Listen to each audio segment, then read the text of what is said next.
شوف اليوم راني بنت. المهم ان شاء الله الفيديو ديال اليوم كما كتشوفوا في العنوان غادي نشارك معكم فكره حول مشروع بسيط، يعني غادي تقدروا انكم تبداوه من البيت ديالكم، خصوصا النساء او الرجال لما لا.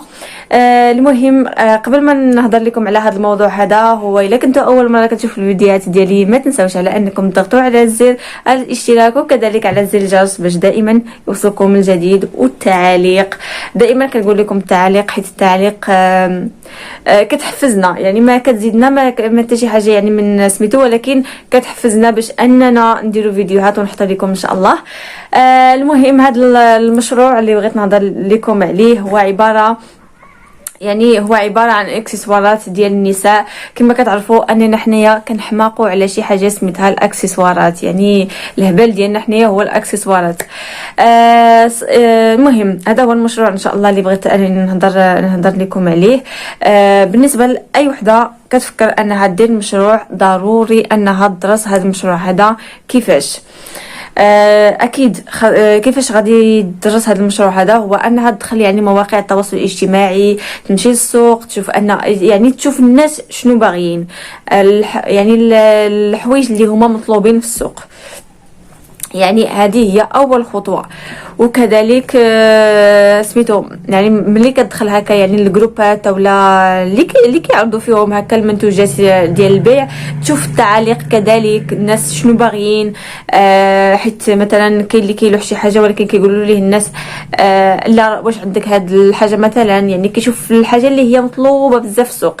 يعني راكم عارفين الا كنتو باغيين تبداو شي حاجه ضروري الدراسه، الا ما كانتش دراسه جيده من الاول داكشي ما يعني ما تيكونش كما نتوما باغيينو. المهم كما قلت لكم انه دراسه المشروع هي اول خطوه. كذلك الخطوه الثانيه هي انكم تدرسوا يعني البحث عن الاسعار. كيفاش تمشيو للسوق، تشوفوا مثلا المنتوج اللي نتوما اختاريتوه انكم تبداو فيه، انكم تشتغلوا عليه. تمشيو للسوق تشوفوا بشحال كيبيعوه الناس، يعني مثلا ماشي نتوما تجيبوه وتبيعوه نتوما مثلا باقل ثمن، حيت اكيد غادي تخسروا. هادو يعني جوج الفكرات اساسيين قبل من انكم ديروا شي مشروع. كذلك انكم تاخذوا الفكره على الاثمنه، كما قلت لكم، كما كيقول واحد المثل مغربي انه الربح في الشراء ماشي في البيع. الخطوه الثالثه او الرابعه اللي درت هو انه التنفيذ. صافي يعني ملي درست المشروع وشفت الاثمنه، دابا جا وقت التنفيذ. بالنسبه للتنفيذ يعني انا الحوايج اللي جبتهم هو جبت الاكسسوارات ديال النساء. الطريقه اللي درت على انني ملي جبت هاد الاكسسوارات هو ما جبتش واحد لا كونتيتي اللي هي تكون كبيره بزاف، حيت كما قلت لكم انكم غادي تبداو من واحد راس مال اللي هو قليل. يعني غادي تشوفوا غادي تجيبوا مثلا كل شكل غادي تجيبوا مثلا جوج بياسات او 3 البياسات. وكذلك الشكل ماشي انكم غادي تجيبوا حيت تبارك الله عطا الله الاشكال، ولكن غادي تشوفوا الاشياء اللي هما الناس كيطلبوهم. المهم هذه هي بحال دابا مثلا انا جبت مثلا بحال هاد الساعات هادو، جبت فيهم 3 بحال هادو، جبت فيهم 3 حتى لديك الساعات، يعني حتى يتباعوا ليا مثلا تبعت ليا وحده اولا جوج، عاد ديك الساعات غادي نزيد نفس اللون اولا غادي نشوف عاوتاني اللون اللي كيطلبوه ليا الناس ملي كنلوح هذا المنتوج هذا، يعني في اي موقع من المواقع التواصل الاجتماعي. يعني هذا الشكل جبت فيهم كما قلت لكم 3، هادو جبت فيهم 3 حتى هما، غير وحده تبعت هذه نيت حتى هي ديال مولاتها، غير بغيت نوريها لكم. بحال دابا هادو كما كتعرفوا ان هادو حتى هما راه مطلوبين، يعني كيبغيوهم النساء هكا، يعني تقدروا يلبسوهم يعني لا الخدمه لا المناسبه، في اي يعني في اي مناسبه، يعني انهم يقدروا يلبسوهم في اي بلاصه. بحال دابا هادو جبت فيهم جوج حتى هما. الشكل اخر الشكل الثالث حتى هما جبت فيهم حتى هما 3 بحال هادو، جبت فيهم حتى هما 3. يعني كل منتوج كنجيب غير شويه. بحال دابا مثلا هادي جبت وحده علاش جبتها، يعني هاد الوحده هادي لحتها هكا غير عباره عن صوره، ماشي جبتها ما شريتها، ولكن ملي طلبتها مولاتها مشيت جبتها ليها.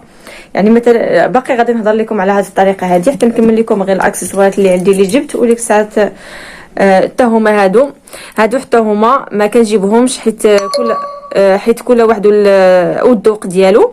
كنلوحهم عباره عن صور اللي غادي يبانوا لكم دابا هكا على الشاشه. وديك الساعات الكليان راه هو اللي كيقول لي شحال بغيت، واش بغيت واحد او لا بغيت جوج. قلت لكم بالنسبه لهادو حتى هما راه ديال مولاتهم، ماشي ما كنجيبهمش غير هكاك.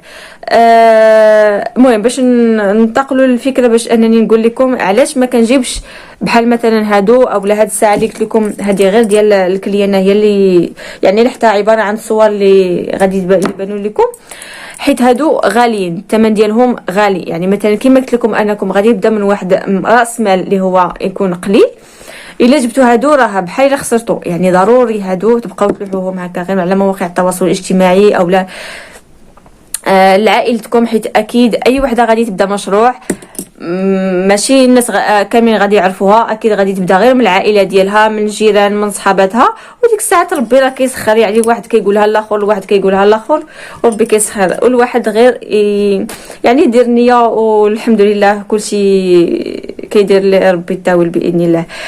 هذا هو يعني السبب على انني ما كنجيبش الحاجه اللي يكونوا غاليين. دائما الواحد يبدا من شويه وهو طالع. بالنسبه للمنتوج الاخر اللي جبت لي بارفان حتى هما هادو حتى هما ما كنجيبش فيهم بزاف. كنجيب يعني نوامر اللي كيطلبوا ليا بزاف الناس، حيت هاد لا مارك هادي يعني لا مارك ماديني، ولكن فيها مثلا يعني هاد الماركه هادي، هاد الشركه هادي كدير روايح اللي معروفين هكا على عالميا، بحال لاكوس، بحال 1 مليون، بحال شانيل. المهم طلع يعني الانواع اللي كدير. صراحه هادو كما قلت لكم ما كنجيبش بزاف، كنجيب غير شويه. والناس مثلا الا كل واحد الريحه اللي كتعجبو، وديك الساعات كندفع الطلبيه وكنجيب. يعني كما قلت لكم كتبداو من راس مال يكون قليل، كتجيبوا من كل حاجه شويه. وديك الساعات راه بالطلب، يعني الواحد راه كيقول لك لا بغيت هذه بغيت هذه، راه نتوما كتجيبوا ليهم، واكيد راه كتربحوا شويه ديالكم. وكنصيحه انه الحاجات اللي غاليين تبقاو تاخذوها سور كوموند، حيت الا كنتو مثلا خديتو شي حاجه غاليه وما تباعتش لكم، حيت الاذواق تختلف، واخا انها تعجبكم نتوما يقدر الواحد شي حد اخر ما تعجبوش. والمهم يعني تبقاو تاخذوا غير الحاجه اللي الا كنتو غادي تاخذوا مثلا شي حاجه، خذوا شي حاجه رخيصه منها بعدا، حتى مثلا الا شط لكم راه ما كتكونوش خاسرين بزاف. المهم بالنسبه للتوصيل، يعني الطريقه اللي كندير هو انهم الناس اللي قريبين ليا كندير لهم توصيل مجانا. يعني والناس اللي بعادين راه كل واحد كندير ليه الثمن على حسب المنطقه، كلما كانت المنطقه بعيده راه اكيد الثمن يعني مثلا بين 10 دراهم 15 درهم هكاك. المهم نتمنى ان الفيديو ينال الاعجاب ديالكم، ومثلا شي وحده باغا شي حاجه ولا عجبتها شي حاجه من هاد المنتوجات اللي عرضت عليكم، يعني تخلي لي التعليق في اسفل. ان شاء الله راه غادي نقراها كي داير. ما عنديش تعليق بزاف باش نقول لكم، ما عنديش الوقت. المهم شنو بغيت نقول لكم، ان شاء الله نتمنى الفيديو ينال الاعجاب ديالكم. وإلا عجبكم الا عجبكم هذا الفيديو هذا اكتبوا لي في التعليق، باش ان شاء الله الفيديو الجاي نشارك معكم الارباح يعني ديال هاد المنتوجات هادو. وان شاء الله الا كنت تفاعلوا مع هذا الفيديو هذا غادي نشارك في الفيديو الجاي، غادي نشارك معكم يعني الارباح ديال هذا المشروع هذا بالتفصيل باذن الله. ودابا غادي نخليكم على امل ان نتلاقى معكم في الفيديو الجاي ان شاء الله. والسلام عليكم ورحمه الله تعالى وبركاته.